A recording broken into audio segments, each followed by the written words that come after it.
আজকে আমরা দেখাবো কিভাবে স্নো হোয়াইটের কাটিং করতে হয়।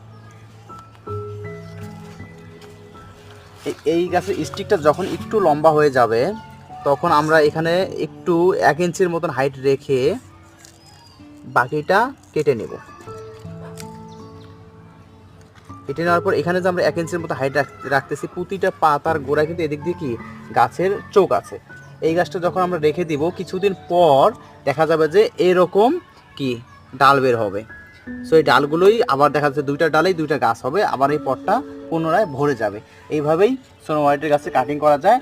এবং এই যেটা আমরা কাটিং করলাম এটা আবার নতুন করে আর একটা পটে আমরা লাগিয়ে দেব।